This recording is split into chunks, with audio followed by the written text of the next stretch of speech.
Sometimes states get a little kooky. And we have 50 of them, right? So even just statistically speaking, it's not that surprising that some states sometimes go a little nuts. So, for example, Louisiana legislators voted last year that they would keep on the books that state's law against sodomy. Right? It's actually illegal to ban sodomy in this country, and it has been for a long time now. But Louisiana legislators, they like their sodomy law anyway, so they decided just to keep it, regardless of the Supreme Court and the Constitution and all that. Another example, we once did a big, long explanatory segment on the show about why it is that in Utah, in bars in Utah, they used to have to serve you your liquor in little tiny nip-sized bottles you had to open yourself like you were on an airplane, instead of letting somebody pour the booze for you. Utah doesn't do that anymore, but they do still have some amazingly arcane laws about who is allowed to touch liquor and who is allowed to see other people touching liquor. So the states do weird things. The one we've been keeping an eye on for the past few days is out of North Carolina, where Republicans in the state legislature there are trying to pass a law that would let local officials go back to denying marriage licenses to interracial couples if they wanted to, like they used to. People who were actually denied a marriage license in North Carolina because they were a black-white couple, they've been screaming bloody murder about North Carolina going back to that system where local officials got to decide who was allowed to get married or not based on their own religious views.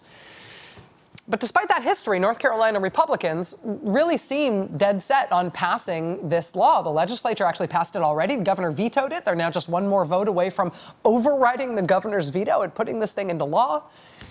We've been watching it for the past few days. It was on the docket in the North Carolina legislature twice last week. It was on the docket again tonight.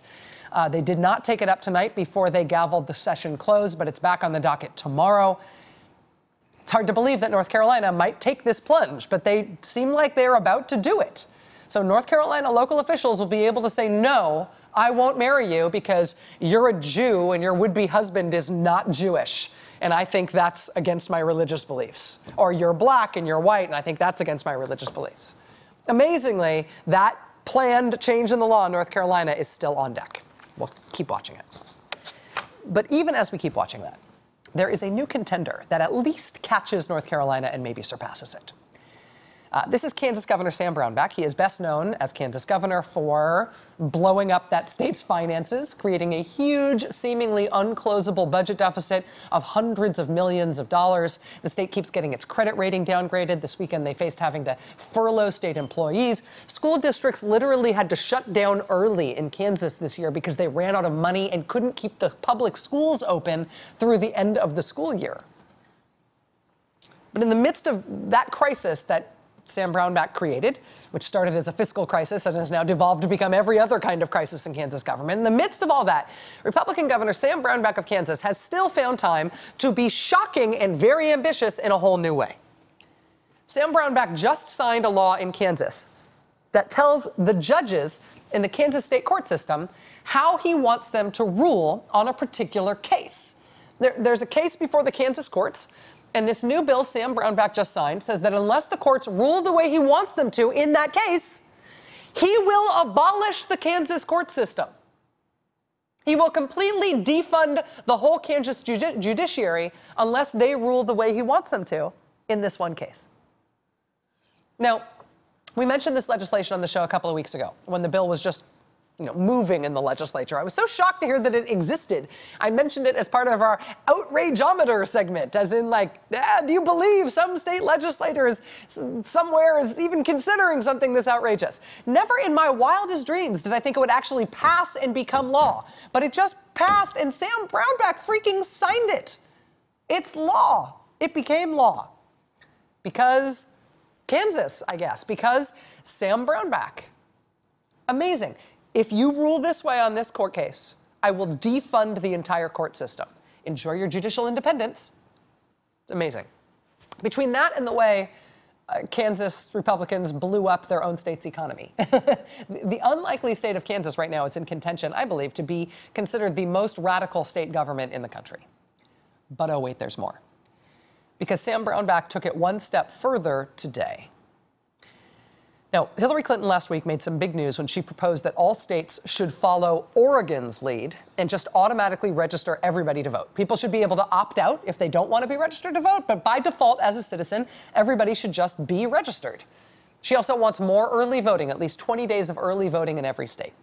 And people like early voting, right? Automatic voter registration would actually be a much simpler system than what we've got now. It would put millions more people on the rolls who are eligible legal voters.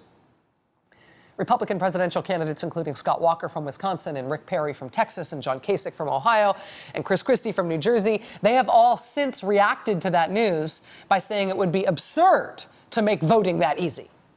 Chris Christie told reporters, quote, "She just wants an opportunity to commit greater acts of voter fraud around the country." Hillary Clinton mentioned you and said you and other Republicans are trying to make it harder for people to vote. What's your reaction to that? She doesn't know what she's talking about. In New Jersey, we have early voting that are available to people. I don't want to expand it and increase the opportunities for fraud. And maybe that's what Mrs. Clinton wants to do. I don't know. But the fact is that folks in New Jersey have plenty of an opportunity to vote. And maybe, if she took some questions some places and learned some things, maybe she wouldn't make such ridiculous statements. She says it's fear-mongering, this idea that there's a lot of election fraud going on. Yeah, well, she's never been to New Jersey, I guess. It's true that Chris Christie's New Jersey is known for having a ton of corruption among its politicians. New Jersey is not actually known for widespread voter fraud. No state is. But one of the leading voices on the right who has been trying for years to create the impression that there is a ton of voter fraud is the Secretary of State in Sam Brownback's Kansas. His name is Chris Kobach. Chris Kobach has authored and promoted some of the strictest voting restrictions in the country, not just in Kansas, but around the country, all based on the premise that there is massive voter fraud, that elections are being stolen all the time with huge amounts of voter fraud. His explanation of why our prisons are not full to bursting with voter impersonators and multiple voters, his explanation for that has been that local prosecutors just won't prosecute people for voter fraud, even though there's a ton of it, because they're all in on the conspiracy or something. Chris Kobach in Kansas and around the country has championed voting restrictions because he says he knows that there's tons and tons and tons of voter fraud. He just can't get local prosecutors to actually arrest people and charge them and put them on trial for these things he knows people are doing. Well, today, Kansas Governor Sam Brownback fixed that problem for him. Sam Brownback today signed a new Kansas law that will let the crusading Secretary of State in Kansas just bring those prosecutions himself. Chris Kobach has not been able to persuade real prosecutors to bring these voter fraud cases, which he says he knows all about. So now Kansas Governor Sam Brownback says Chris Kobach can just bring them himself. He can be the prosecutor. He can just end run around that whole part of the judicial process, which would be the most radical thing being done in any U.S. state right now, if it weren't for Sam Brownback also threatening to eliminate his state's whole judicial system unless Kansas judges rule the way he wants them to on one specific case. I mean, either way, Sam Brownback right now gets the record, but his only competition is himself. Joining us now is Dave Helling, political reporter for the Kansas City Star. It's nice to see you, Dave. Thanks very much for being here. Great to be here, Rachel. So I think that outsiders, or at least one outsider over here, kinds of marvels at the changes under Governor Brownback, both their ambition, but also really just their radicalness. How does it feel in Kansas? How is this being received in Kansas? Well, many moderate Kansas Republicans are aghast, Rachel, at what's going on in this state. You're right. We may compete with North Carolina or South Carolina for the most conservative state in the country, maybe Louisiana, but there's no question that Kansas has moved the farthest from the center right, where it was for decades, to this very, very far right, very conservative posture led by Governor Brownback and Chris Kobach and others. You see that in the legislature, which is wrestling even as we speak with the tax and spending package, the bills that the governor signed about the courts that you talked about, the election law, all reflect a very conservative tilt by this legislature. Remember, Kansas made national headlines for limiting welfare recipients to $25 a day at the ATM machine. Now, they've changed that because they realized it might violate federal law. It's part of a pattern in this state to be very, very conservative, and today was just the latest example of that. The thing that is striking to me is that it's not just that it's conservative, it's I mean, for lack of a better phrase, it's wacky. I mean, this idea about defunding the whole judiciary, defunding the whole court system unless the judges rule in a specific way on a specific case. I mean, maybe that's conservative because it's being done by conservative politicians. It does seem like just a very radical, even revolutionary take towards state government. But it's meant to send a signal. It's not just about this particular case.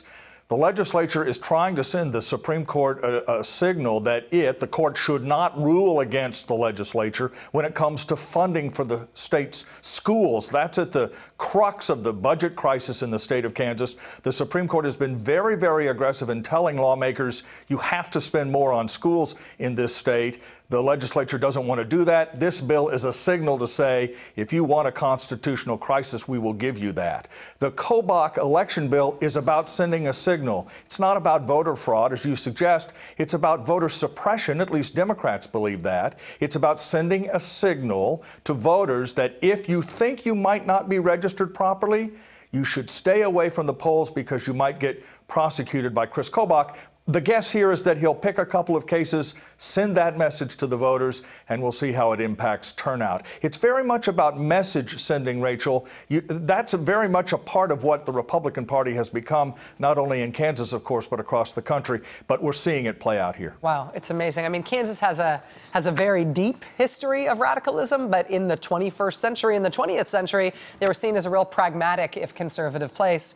Now it is something entirely different. It's just been radical transformation. Dave Helling, political reporter for the Kansas City Star. It's great to have you here tonight. Thank you. You bet. Thanks. You bet. All right. Ahead, we've got two visions of Alaska. One is adorable. The other, I think, is diabolical. Please stay with us.